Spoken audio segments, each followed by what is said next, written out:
Assalamu alaikum. Good morning.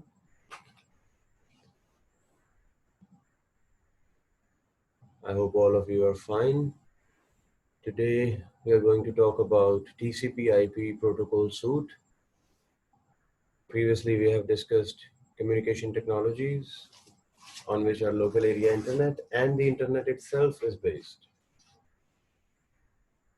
And today we are going to discuss a suite of protocol, means a collection of protocols which is actually the backbone of all the networking as we know it. Somewhere in my earlier lectures, I told you that whenever I say the word protocol, you should understand that it's a set of rules agreed upon by both parties of a transmission, the sender and the receiver, in order to communicate with each other. Think of a protocol as a way of talking between the devices, just like we have agreed upon a language, we both speak so we can understand each other. Same way, the protocol is a set of rules about which both sender and receiver agree upon. So both of them actually sends the signal in a way that the other can understand. TCP/IP is actually a collection of protocol that makes the data transfer between the computer networks and the internet possible. It's actually transmission control protocol and internet protocol. This protocol is actually divided into layers. As this diagram from our course book is trying to tell us, that the protocol is actually divided into a set of layers.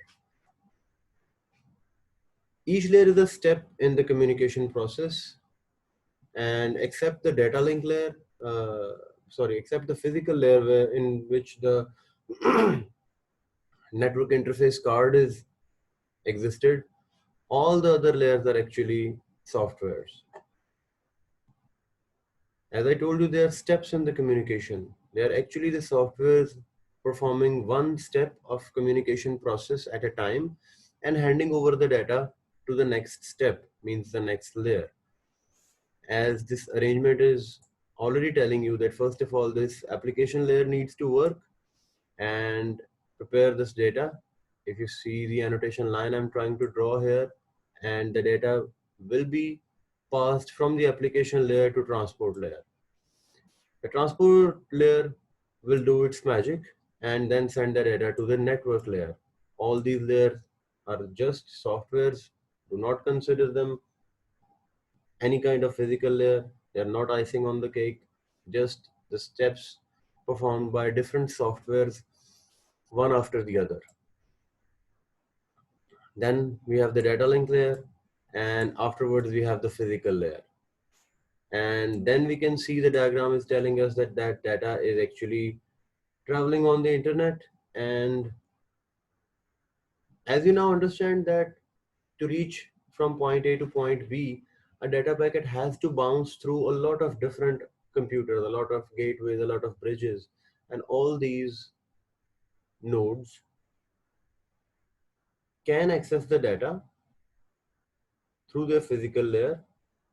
Then they send the data to a data link layer. Then they send the data to their network layer.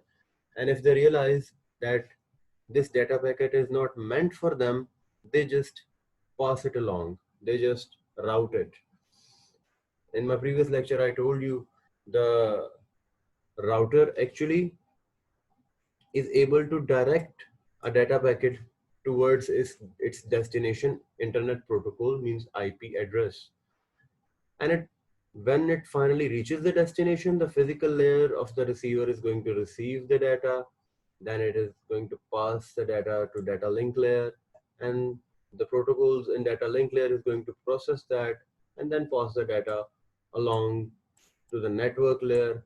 And obviously the network layer is going to do its job and pass the data to transport layer, and the transport layer is again going to do its job, and the application layer of receiver is going to receive the data. Now, in a couple of minutes, I'm going to show you the individual function of all these layers, but I want you to establish a logical uh, diagram in your mind, the logical flow of the data through the TCP IP across the different networks. Now, let's clear it all up. Yesterday, we talked about the transmission being in simplex and half duplex and full duplex mode. As you see these double-ended arrows between the two layers everywhere in the diagram, you should understand that the communication between the layers is full duplex. Means the data is coming and going between the layers all the time. And the last thing you need to understand that they have to work in an order. Means transport layer cannot function if the application layer is not sending the data to transport layer. So each layer, each higher layer has to be serviced by its lower layer. It has to receive data from the lower layer in order to process data and send it along. And the same process works vice versa at the receiver then.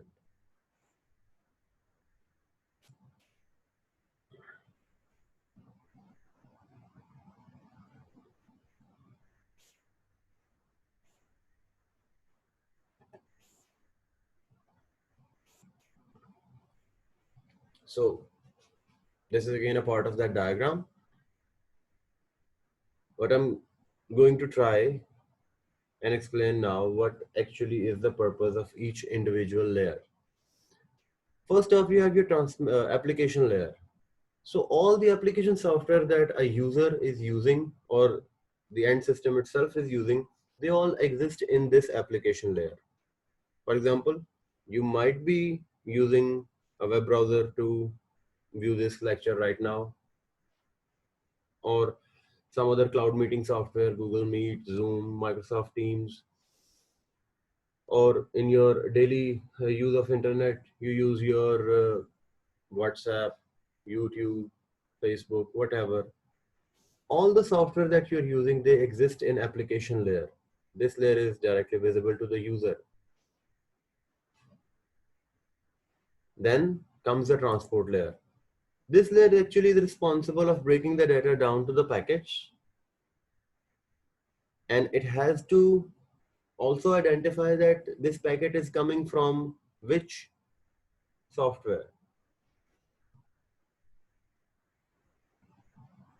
You see all the software actually uses different protocols in your application layer. For example, your web browser uses the protocol HTTP. Now, the port number of HTTP is 80. So every packet that is being received from the web browser and application layer in the transport layer, all those packets will have their port number 80 attached to it.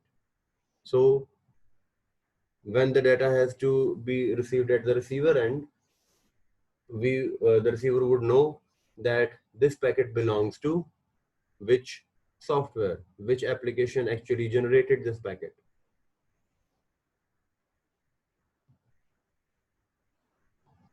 In my next slides, I'm going to show you different port numbers of different protocols as well, so you get a better and deeper idea of this thing. The network layer actually adds the IP addresses of sender and receiver to the packet.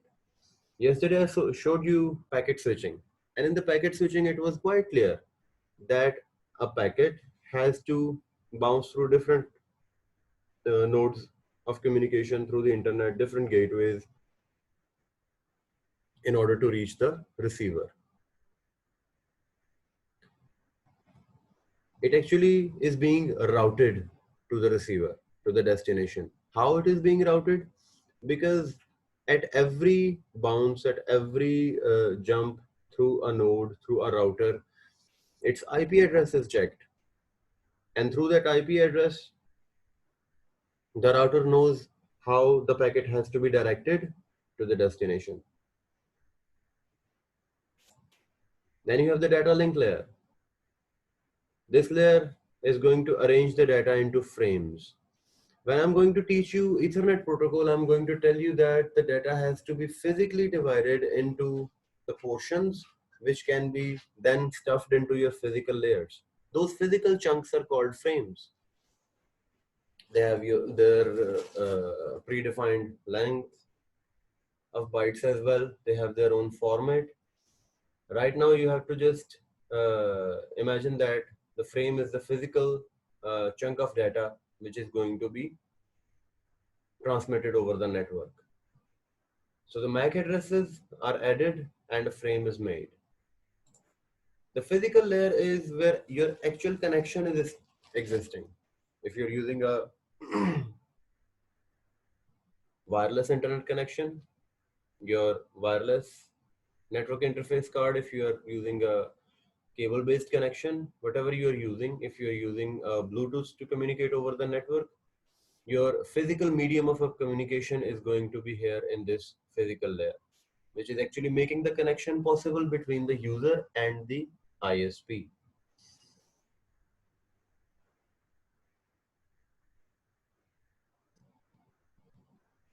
So now that we have some idea about how those layers are supposed to do their job, now about what the job of these layers are, let's try and understand which protocols, which set of rules are used in which layer.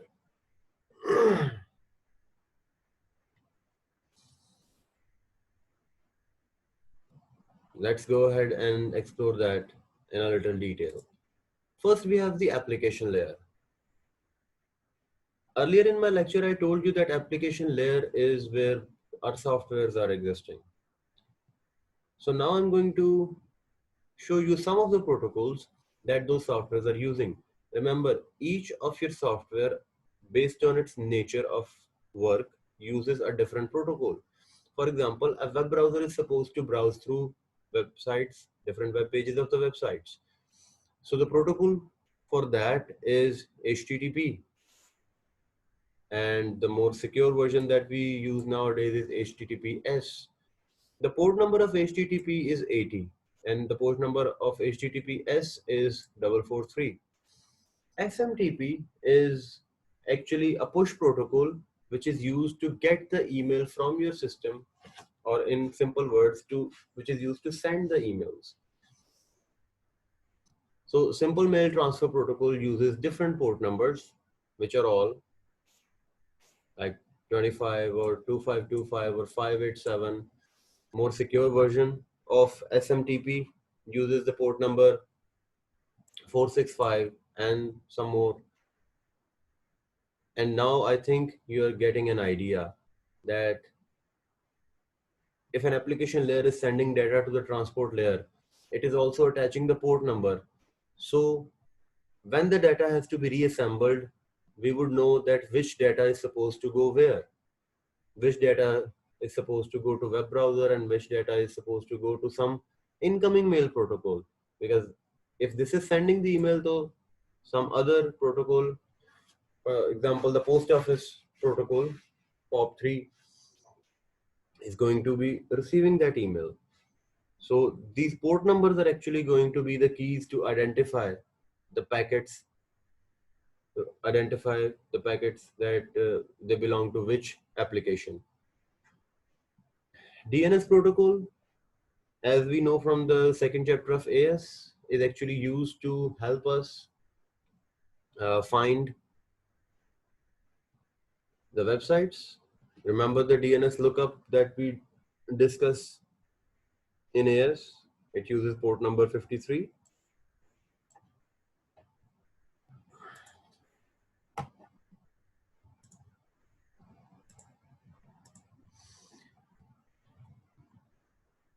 FTP protocol is actually a protocol to transfer files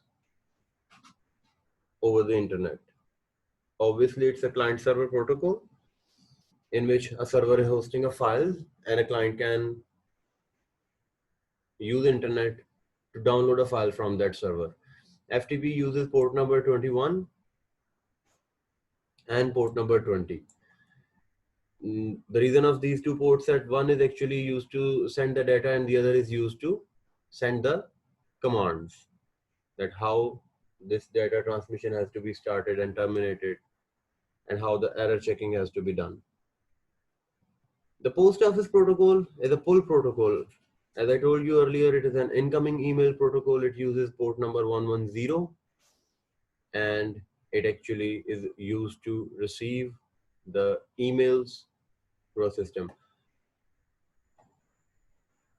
Some of you might be thinking that this SMTP and POP3, you might have not used them. If you have used an email client like Outlook or some other email client, so you might have configured these protocols yourself. If you're using a web-based email service like Gmail or Yahoo, in web-based email service, you just log on, you just open a web page and then log on to the email address. Actually, in that case, you're using the incoming and outgoing email servers of the company which is providing you that web-based email service. So even those companies are using these incoming and outgoing email protocols. Next come the transport layers. Now the transport layer actually have a collection of protocols of its own. Uh, the transmission control protocol is the standard which actually from which we get the name of the whole package of protocols. It exists in transport layer. We also have user datagram protocol, UDP, which is actually an alternative communication protocol to TCP. In one of my next lectures, I would talk about the differences between these two.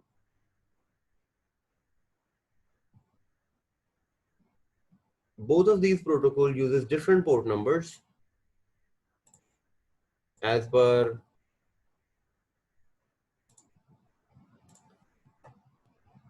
the requirement of an availability of the ports, and each of these ports actually refer to another specific protocol in the TCP IP suite.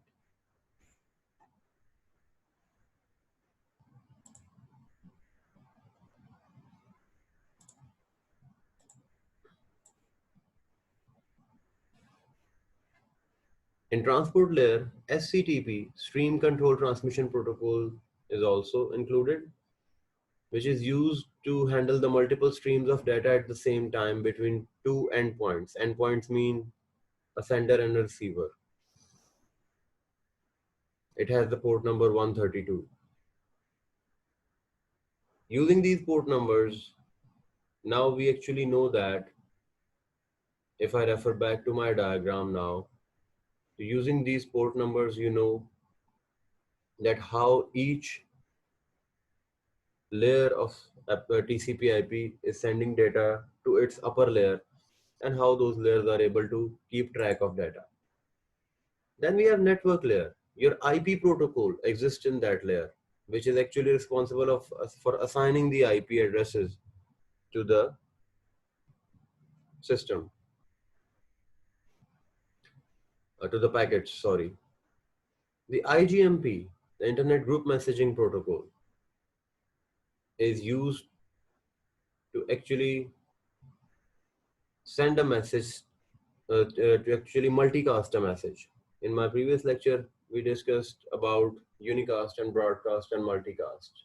So whenever a message has to be multicast, has to be multicasted over the network, that has to be actually, that message has to go through IGMP.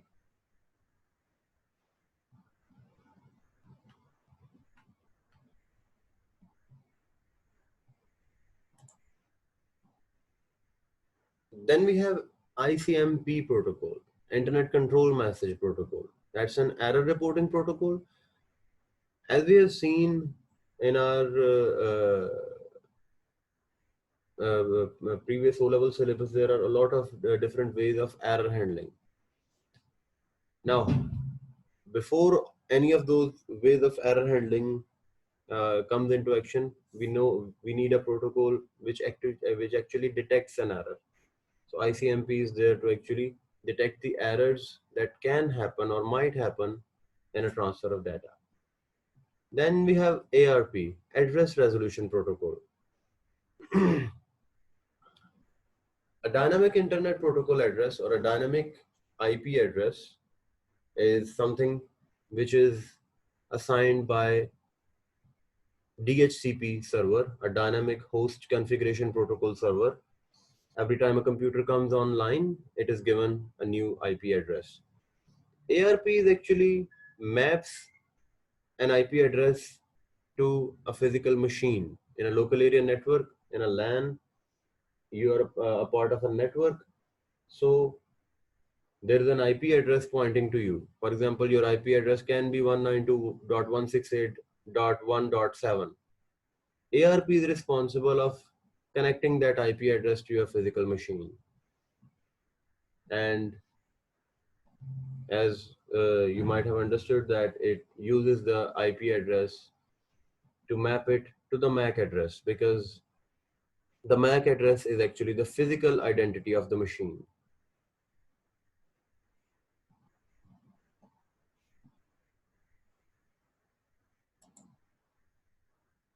That's all that we have for today. There are some information which is given on your books page number 262 till page number 264.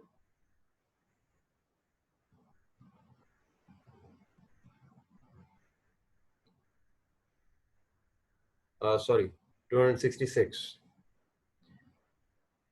I would like that all of you, actually, I would insist that all of you go through that as well. The presentation I just showed you actually communicates everything in a simplified manner. There are some parts you would see that I have tried to simplify the things for the sake of understanding.